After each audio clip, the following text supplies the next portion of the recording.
is much appreciated.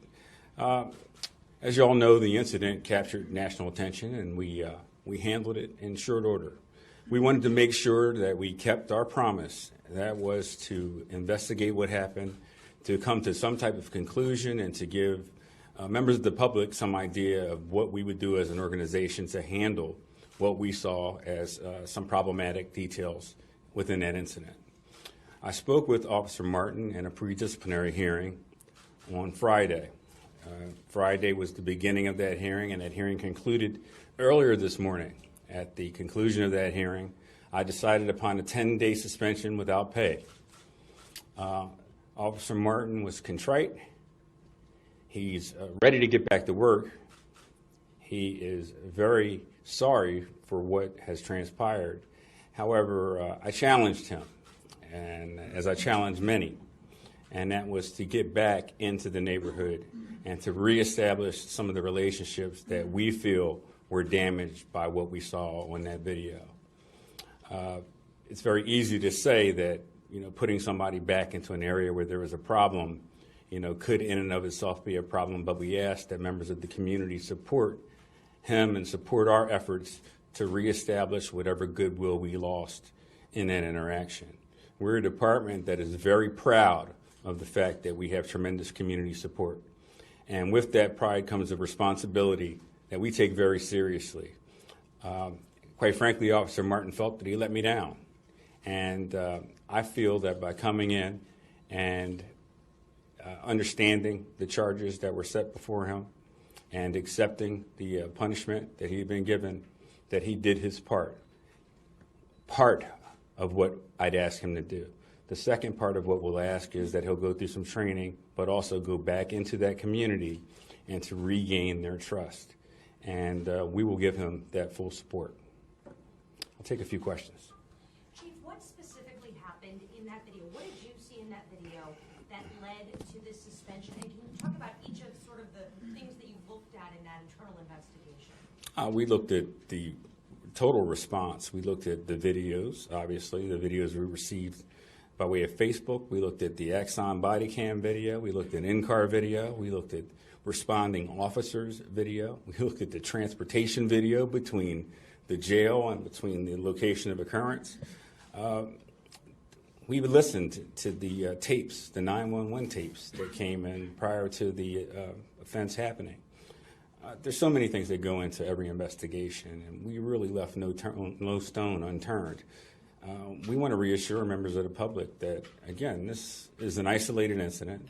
This is something that, as an organization, we handled internally because we can be trusted to look at ourselves critically and make the corrections necessary that we need to make to ensure that officers provide the amount of service that's expected here in the city of Fort Worth.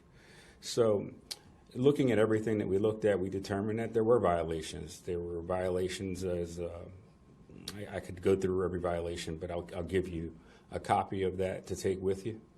The neglect of duty would be one violation. Discourtesy.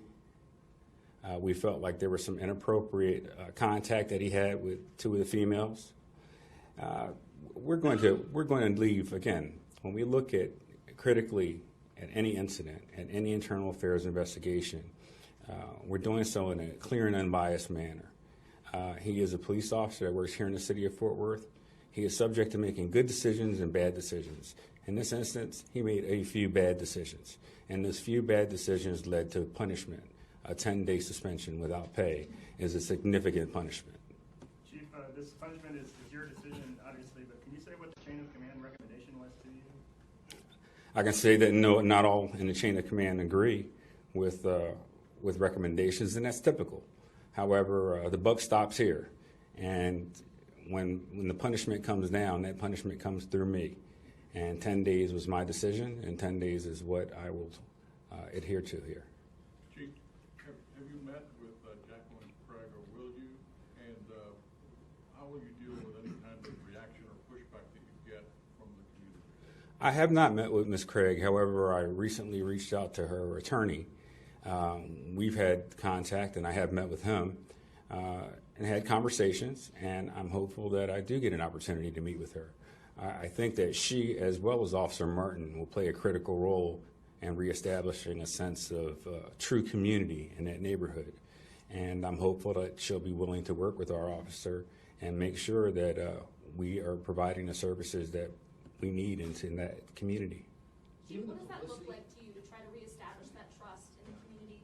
I think one thing that I've heard said frequently is, as much as it's said this is an isolated incident, people who feel that this officer went too far feel that by the department continuing to keep him on as an officer, that's sanctioning what he did, and so you kind of aren't separating those two things. No, we can't look at it that way.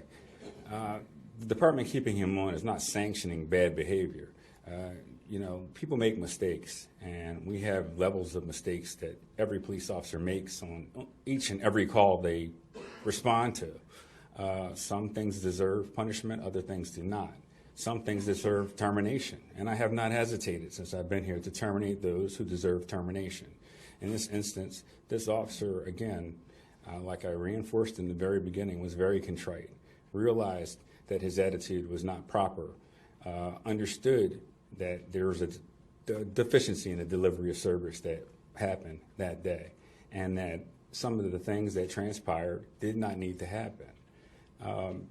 I can tell you this, there were actions that he took that were legal, and that's the reason why these actions and the totality of this will go to the grand jury and will be assessed by a separate set of eyes and ears and by peers in the community. I think we'll see and ensure that a fair and accurate description of everything that happened here is done in the public eye. And the city and the police department do have programs in place, from the new PALS Athletic League to our late night coming up gang program to our community programs that are already there, and we will continue to refine those programs through our neighborhood services and through the police department to work on those. We'll probably just take one more question. Someone over here was asking. Well, I was wondering, given the publicity that you mentioned before with the video and the possibility of this officer going back out into the street, are there any concerns there? Because as you mentioned, the buck stops with you as far as the way you interpreted the video, but there are many, many people out in Fort Worth who saw that video as well, who might have come to a different conclusion and meet this officer face to face. The buck stops with the way that I look at the entire incident. I'm privy to not only the video that we saw on Facebook, the Axon video, dashboard video, reports that we get through dispatch. There's a lot more to every investigation than just what you see on Facebook. And, Facebook items can be edited to give you a long version and a short version. And I'm not saying that that's what happened here. All I will tell you is that, given the totality of the circumstances, I believe that this is a fair and I guess what I'm saying is there a concern for the safety of this officer or the ability for him to do his job and be respected by the community? I understood your question. There's not that concern. We have a very supportive community here in the city of Fort Worth, in every section of Fort Worth. We just recently discussed our NI results before City Council and talked about how supportive and willing people are to get behind the Fort Worth Police Department. That is something we stand by here. We understand that people in this community sometimes people are going to be displeased with us, but more than likely they'll be willing to work with us to ensure that we maintain a level of safety and security here in the city that people are used to. So I don't have that concern. The officer doesn't have that concern, and he's actually eager to get back out there and to repair the relationships. And we ask our citizens to be aware that Officer Martin has gone through due diligence, the whole police department, on this investigation and will continue. So just like our citizens, he is serving his time for whatever that instance was, and our citizens can support that because they would want due process if they were in the same spot. Thank you. Thank you for being with us today. Activists have asked repeatedly for that officer to be fired. They said they wouldn't stand for anything else. Have you had conversations with those people or the attorney yet to explain that decision? Thanks, Lauren. We'll have to answer that at a separate time. The chief did say that we would make available the charge document that's involved in the internal affairs case. We will put that on our media portal. If anybody is not on our media portal, please come see me or one of our PIOs. We'll make sure that we can get that to you. Thank you.